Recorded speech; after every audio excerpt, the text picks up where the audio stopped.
बसंत। अच्छा, ये नाम सुनते ही जहन में क्या आता है? रंग, पतंगे, खुशी, हल्ला गुल्ला, है ना? लेकिन ये त्योहार जितना रंगीन है उतना ही आप कह सकते हैं कि पेचीदा भी है, क्योंकि ये एक तरफ जश्न है तो दूसरी तरफ एक बड़ा तनाज़ा भी।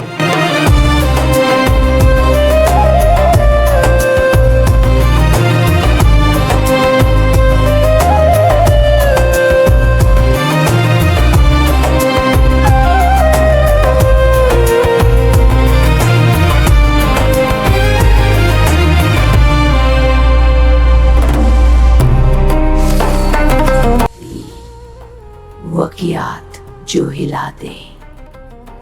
तो आइए आज इसकी गहराई में उतर कर देखते हैं कि मामला है क्या। बसंत। अच्छा, ये नाम सुनते ही जहन में क्या आता है? रंग, पतंगे, खुशी, हल्ला गुल्ला, है ना? लेकिन ये त्योहार जितना रंगीन है उतना ही आप कह सकते हैं कि पेचीदा भी है, क्योंकि ये एक तरफ जश्न है तो दूसरी तरफ एक बड़ा तनाज़ा भी। तो आइए आज इसकी गहराई में उतर कर देखते हैं कि मामला है क्या।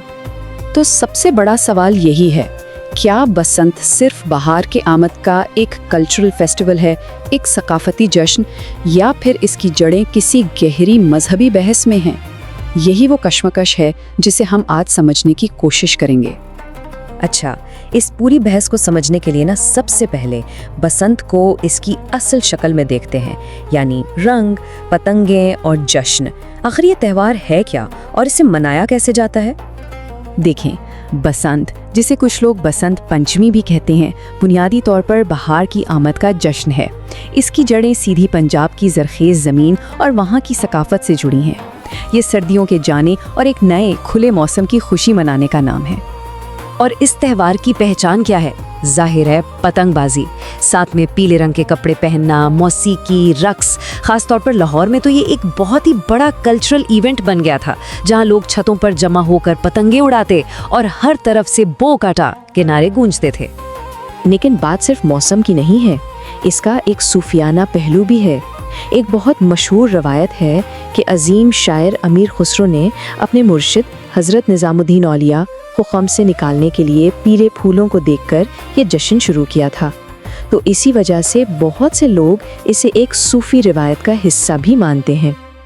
अब यहाँ ये जानना बहुत ज़रूरी है कि पाकिस्तान में 2007 से बसंत पर सरकारी तौर पर पाबंदी लगी हुई है, और इसकी बुनियादी वजह मजहबी नहीं थी बल्कि अवामी हिफाजत थी। वो जो केमिकल लगी डोर होती है ना, उससे बहुत से जानलेवा हादसात हो रहे थे, जिसकी वजह से ये कदम उठाना पड़ा। तो एक तरफ तो ये रंगीन सकाफती जश्न है जिस पर हिफाजती वजूहात की बिना पर पाबंदी लगी, लेकिन इस त्योहार का एक दूसरा रुख भी है जहां सकाफत और अकीदे की राहें अलग हो जाती हैं।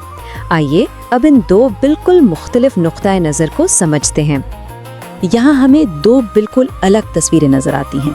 एक तरफ सकाफती तौर पर ये बहार, भाईचारे और मुश्तरका पंजाबी विरसे का जश्न है, लेकिन दूसरी तरफ मजहबी नुक्ता नज़र से इस पर एतराज़ात हैं, और एतराज़ात की वजह इसकी तारीख है, जो कुछ रवायात के मुताबिक हिंदू देवी सरस्वती की पूजा से जुड़ी है। इससे दो बड़े मजहबी खदशात पैदा होते हैं। पहला है शिर्क, यानी अल्लाह की इबादत में किसी और को शरीक समझना, और दूसरा है बिदअत, यानी दीन में कोई ऐसी नई चीज़ शामिल कर देना जिसकी असल में इजाज़त ना हो। अच्छा, बसंत पर उठने वाली ये एतराज़ात दरअसल एक बड़े उसूल का हिस्सा हैं। इस बहस को पूरी तरह समझने के लिए हमें ये देखना होगा कि इस्लाम में उमूमी तौर पर गैर मुस्लिमों के त्योहारों में शिरकत के बारे में क्या रहनुमाई मिलती है। इन तमाम मजहबी एतराज़ात की जड़ एक बुनियादी इस्लामी उसूल में है जिसे कहते हैं तशब्बुह बिल कुफ़ार।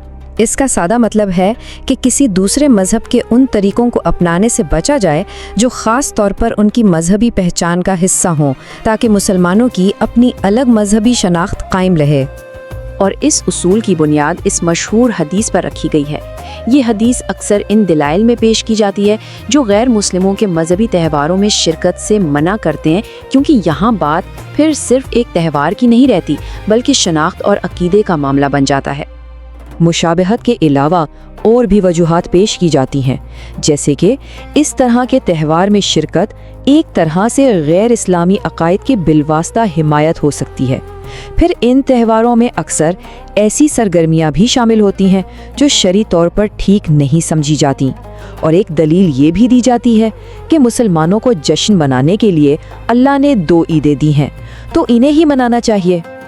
تو ہم نے ثقافتی جشن کا پہلو بھی دیکھا اور مذہبی دلائل بھی سنے۔ اب ان 2 مختلف راستوں کو دیکھنے کے بعد ہم کس نتیجے پر پہنچتے ہیں؟ آئیے اس پوری بحث کو سمیٹتے ہیں۔ تو آخر میں فیصلہ کیا ہے؟ سچ تو یہ ہے کہ اس معاملے پر کوئی ایک حتمی رائے نہیں ہے۔ یہ ایک ذاتی فیصلہ بن جاتا ہے جو ہر شخص اپنے علم، اپنی نیت اور قابل اعتماد علماء سے رہنمائی کی بنیاد پر کرتا ہے۔ ایک طرف وہ لوگ ہیں جو اسے خالصتاً ثقافت سمجھتے ہیں اور دوسری طرف وہ لوگ ہیں جو اسے مذہبی اصولوں سے متصادم دیکھتے ہیں۔ اور ہم اس پوری گفتگو کو اس اہم سوال پر ختم کرتے ہیں کہ کسی بھی معاشرے میں ثقافت اور عقیدے کے درمیان ایک صحت مند توازن کیسے قائم کیا جا سکتا ہے۔ یہ ایک ایسا سوال ہے جو صرف بسنت تک محدود نہیں بلکہ ہم سب کی زندگیوں سے بہت گہرا تعلق رکھتا ہے۔